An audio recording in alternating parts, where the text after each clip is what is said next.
Most butter in Canada is made with milk from pools. The milk comes from multiple farms and is shared amongst various butter makers. The result is similar tasting butter from each company. But Drew McIver, founder of Ken Dairy Inc., and his business partner and COO Mitch Yurkiw want to change that.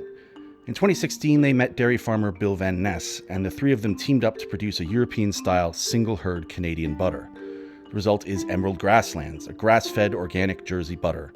Because it comes from a single farm in Ontario, it has a unique flavor. The land, the breed of cow, and the feed all affect the taste. It's a butter they hope will shake up the whole industry in Canada.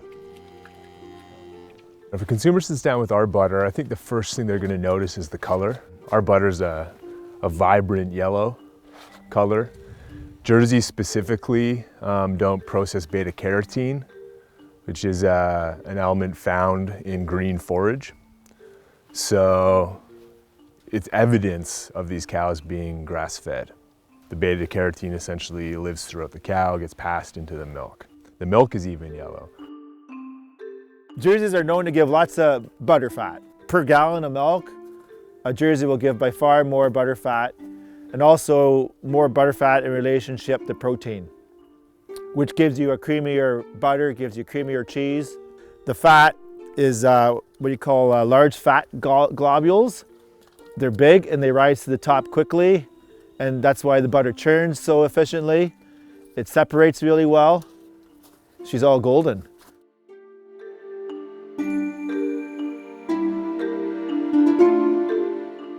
Second thing consumers will notice is the creamy flavor profile of it. It's a very creamy but clean flavor. It's not greasy, it's not too rich, but you will get a very pure and true flavor profile, the way butter should taste. I got into butter through the idea of some innovative products. I was barbecuing corn on the beach and didn't have any butter, and that really just started getting my mind working and looking at what was happening with the butter market in Canada, what was happening with the butter market in the US and other parts of the world, and realized it's a really traditional product that really hadn't been innovated. Not a lot of innovation applied to it, so I saw a good opportunity to create some innovative products and bring those to market. It is certainly not common to keep dairy cattle outside in Canada. Silvopasture is silva meaning trees, pasture meaning pasture. It's incorporating trees into your grazing system. Cows are happy here, they like to be outside. They can certainly get out of the weather. There's lots of shelter and hills here. We're quite self-sustaining from a manure perspective. Like the cows build fertility, and we don't have to buy synthetic fertilizers, and especially because we're organic, we can't. And rotation goes a long way with the way our grazing goes, that we move the cows very quickly. We feed these cows sorghum sudan grass cuttings and pasture cuttings, and also some dry hay. So these cows are eating and they're spreading their own fertility. So what we expect here is deep vegetation for the cows to graze this coming year. It's also economical because we don't have to spread that manure around with equipment. Cows are doing their own job. Builds organic matter and grows more grass, which means I can graze more cows. I'm really excited about what this fertility is going to do with this sand area. Terroir is it's a really interesting thing. Terroir is sort of the entire set of environmental factors and their influence on the crop or the feed, the pastures and the grasslands here in St. Bridget's Dairy. You know, being in Southern Ontario, the terroir here is unique even compared to Northern Ontario, where they don't get the same intense heat.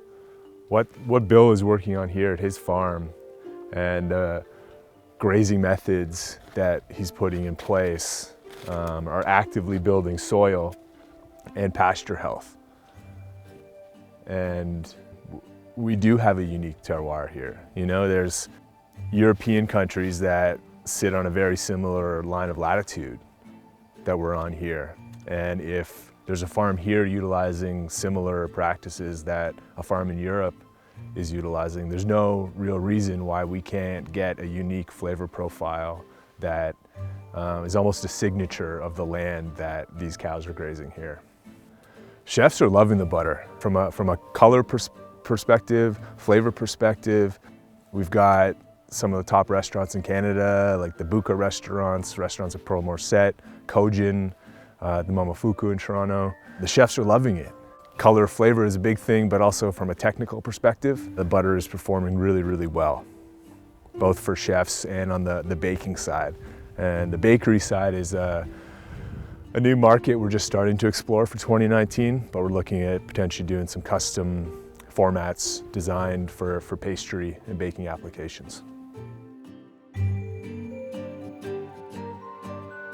Bill milks these cows every day, and the milk is held in a bulk storage tank on the farm.